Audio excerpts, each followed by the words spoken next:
जानकी अनुवाद कथन आके स्वामी सावधान जे जे विंदिरे वागबान ते ते प्रकरण अवधारी रामचंद्र भगवान की जय। सर्वांना शुभेच्छा प्रति महाराष्ट्र महाराज मंडळी बळीमा दादा या सर्वांच्या चरणी नतमस्तक ग्रामदेवता हनुमान यांच्या चरणी नतमस्तक करतो. सुरुवात कथेचा विषय फार गोड आहे आणि प्रसंग असणारा एक महत्वाचा आहे. असा विषय आहे रामचंद्राला आपलं दुःख सांगताना आणि माता सीतेने आई साहेबांना असताना लक्ष्मणाचं अंतकरण असताना ते पण एक प्रकारचे दुःखीत असताना ते दुःखीने अंतकरण रामाला असताना त्या ठिकाणी त्यांच्या चेहऱ्यावरच कळलं होतं. न सांगता तुम्हा कळो येते अंतर ह्याचं दुःख आता कसं तरी थोडस बाहेर काढावं लागेल आणि बाहेर काढलं तर लक्ष्मण थोडा रिकामा होईल. आणि एक प्रकारचा संशय माता सीतेने असताना जो घेतला होता लक्ष्मणावर म्हणून संशयाहून थोर आणि नाही बाप बर हीच विनाशाची वागलं असताना प्राण्याला आडवी येते. पण या असताना माता मावल्याने जो संशय याला कदाचित भगवान बाबावर घेतला तोच संशय असताना हा लक्ष्मणावर घेण्याचा प्रयत्न असताना साहेबांना केला. कशामुळे केला तेच तरीच नाही. कशामुळे केला पुढेही होत असताना रावण नावाचं एक असताना व्यक्तीला ठार करायचं होतं म्हणून असताना हा संशय घेतला. नाहीतर हा संशय खरा नव्हता. खरा तो एक धर्म होता आणि त्या धर्माचं पालन करण्यासाठी माता आईसाहेब सीतेने हा संशय घेतला होता. आणि त्यावेळेस असताना लक्ष्मण आपल्या प्रभूला रामचंद्राला असताना हे खरं नसताना विचारल्यावर सांगून आला काय म्हणतो ते ऐका. लक्ष्मणा धावला अशी गर्जन माया मारीचा क्रंदन आठवणी सीता करी रुदन युद्धबंधन श्रीरामा. प्रभू तुम्ही पैशाचे असणारे सगळ्याच्या मूर्ती भगवान शंकराच्या मूर्ती रामा तुम्ही सुद्धा भगवान शंकराचे सेवक आहेत. माता सीता साहेबांनी आवाज ऐकला आणि लक्ष्मणाने असताना आवाज ऐकला.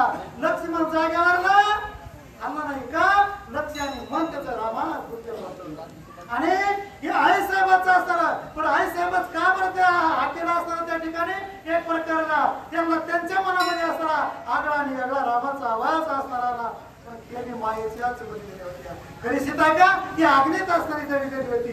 आग्नेत असणारी सुसंस्कार करून काही काळ असणारी स्थापित केली होती. आणि मायाचा वर्ग निघे बाहेरी श्रीराम काढून नेला दुरी राम दूर असताना ज्यावेळेस मायेच्या मार्गाला नेलं त्यावेळेस ही मायेची सीता होता.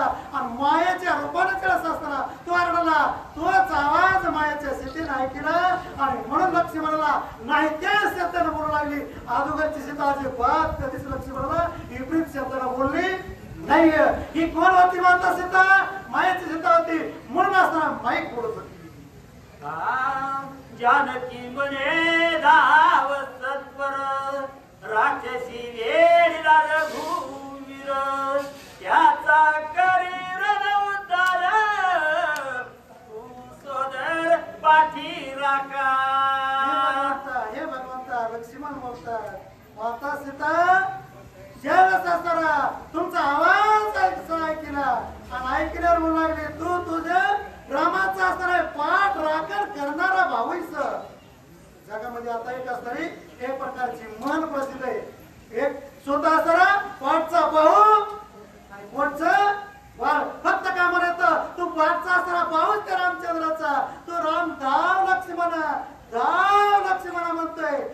पुन्हा असताना तुझं नाव घेऊन असताना आठ डाव पडतोय. लक्ष्मणा तू काय जातायस लक्ष्मणाच्या ऐकण्यातलं अंतर आणि रावला सीता मातेच्या अंतरातला ऐकण्यातला अंतर वेगळा होता. म्हणून लक्ष्मण माता सीता दुःख करून लक्ष्मणला चौतरण बोलत होते.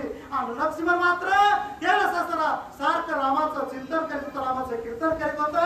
आणि हे घरानं आपले असताना पिता रूपी असणारे प्रभू रामचंद्र असत्या प्रभू रामचंद्राला असताना त्या ठिकाणी घरानं पुन्हा पुन्हा पुन्हा पुन्हा आपलं मांडून जे हृदयाचे व्यथा येतात, हृदय जे तुटलं होतं, हृदय ते तिळतिळी असताना त्या ठिकाणी अंतकरणाचा भाग जाणवता, त्या भागाचा असताना एक प्रकारचा दुरावा म्हणून एक प्रकारचा असताना मनाचं शांत म्हणून रामाच्या पुढे असताना प्रभू ते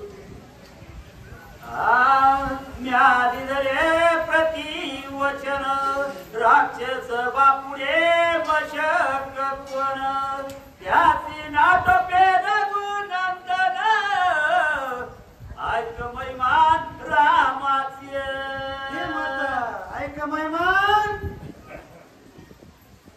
रामाचा असताना जे महिमा नाही ते असताना तर नाम चांगले चांगले माझ्या कंठी असं असताना महिमान आहे ते रामाचं. आणि माते तुझे मला पुन्हा पुन्हा असताना म्हणतेस का या जगामध्ये या ब्रह्मांडामध्ये स्वर्ग मृत्यू पाताळामध्ये माझ्या रामाबरोबर युद्ध करेन, रामाला जिंकेल असा त्रिलोक्यात कोणी उरला माईचा लाल नाही. मला तू पुन्हा पुन्हा दहा म्हणतेस माते राम घाबरणार नाही, राम आदरणार नाही आणि जगाचा मालक आहे, विश्वाचा पालक आहे म्हणून असं मला घाबरायची कारण नाहीये. माता तू घाबरलीस पण मिळाल्या दैत्य दानवाच्या काठी आल्या राक्षस कोट्या श्रीराम नाटपे जगाचे ती नळी निवटी वाजे स्वर्ग मृत्यू पाताळ या जिंकून ते पुन्हा असताना दैत्य दानव मानव